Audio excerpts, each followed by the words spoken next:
दिनैनि गोदान मोनसे भिडिअ फिन खेब बयखौबो बरायनानै लाग्रोबाय।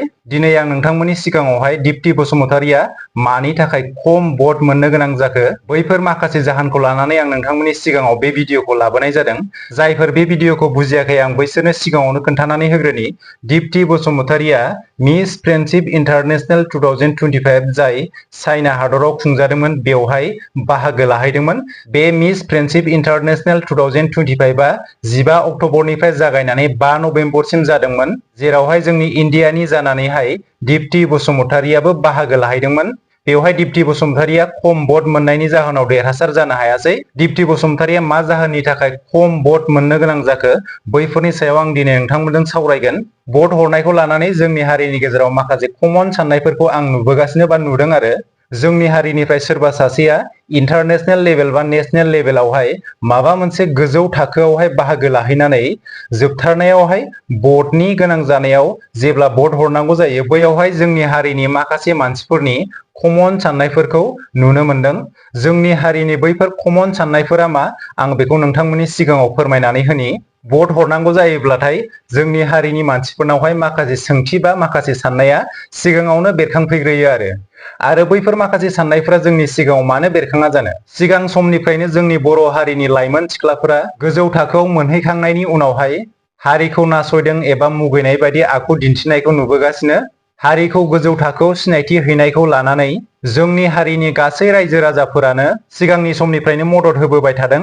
नाथाय गोजौ थाखोआव मोनहैखांनायनि उनाव रायजो राजानि मदद होनायखौ सिनायनो रोङै बायदि दिन्थिनायखौ आं नुनो मोनदों। बेयो आंनि साननायसो आरोना।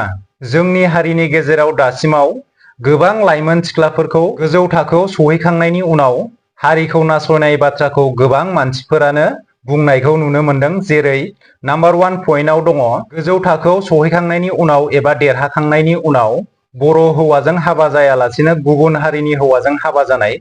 बे मोनसे पइन्टआ बयनिबो कमन जोंनि हारिनि गेजेरावहाय।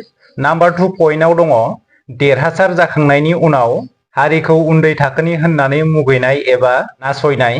बे मोनसे पइन्टआव नैबेखौ साननो गोनां जायो दै, जुदि जोंनि हारिनि मानसियानो गावनि आंगो हारिखौ मुगैनाय दिन्थियोब्ला गुबुन हारिनि मानसिखौलाय जोंलाय माथो बुंबावनो? बैफोरबायदि बाथ्राया जोंनि हारिनि गोबां सुबुंफोरनि गोसोआव सानखांनाय फैयो। जेब्ला माबा मोनसे गोजौ थाखोआव बाहागो लाहैखांनायनि उनाव रायजो राजानि भट नांगौ जायो, बै समाव भट हरनाय टाइमावहाय जोंनि रायजो राजाफोरनि गेजेरावहाय बैफोर माखासे साननाया जोंनि रायजो राजाफोरनि गोसोआव जाखांफैयो। नाम्बार 3 आव जोंनि बर' हारिनि माखासे मानसिफोरा गोजौ थाखोआव सहैयोब्ला बर' रावखौ रायज्लायनो लाजिनाय दिन्थियो एबा गुबुन रावखौसो बोजबना लानायखौ नुनो मोनो। बे पइन्टआव बे मोनसे बाथ्राखौ बुंनो गोनां जागोन दि जोंनि माखासे मानसिफोरा, आं गासैखौबो बुंजोबाखै दे, बांसिनानो टाउन सोहोराव थाहैयोब्ला जोंनि बर' रावखौ रायज्लायनो लाजिनाय दिन्थिनायखौ नुनो मोनो। बेनि सोलायै गुबुन रावखौसो रायज्लायनाय नुनो मोनो। बैफोर माखासे जाहोनफोरखौ लानानैनो जोंनि हारिनि मानसिफोरा दिप्ति बसुमतारीनि बेलायावहाय भट हरनायाव खुद्रिसारनाय एबा बोराबनाय दिन्थिनायखौ नुनो मोनदों। जायनि थाखाय मिस फ्रेन्डशिप इन्टारनेशनेल 2025 आव बाहागो लाहैनाय दिप्ति बसुमतारीया खम भट मोननायनि गेजेराव देरहासार जानो हायासै। बे भट हरनायखौ लानानै गोबाङानो बुंदों, सिगाङाव जोंनि बर' हारिनि गोबां लाइमोनफोरखौनो नुबोखाबाय नांगौ समावल' हारिखौ लुबैयो, देरहाखांनायनि उनावहाय हारिखौ सिनाया, गुबुन हारिनि हौवाजों हाबा जायो।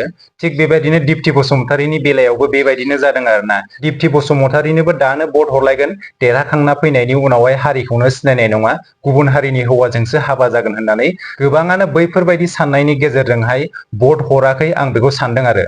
दा गुबै बाथ्राया बेसोदि जों हारिनि गेजेराव बयबो गोरोबलायनानै थानांगौ, नांगौ समाव जों बयखौबो मदद होलायनांगौ।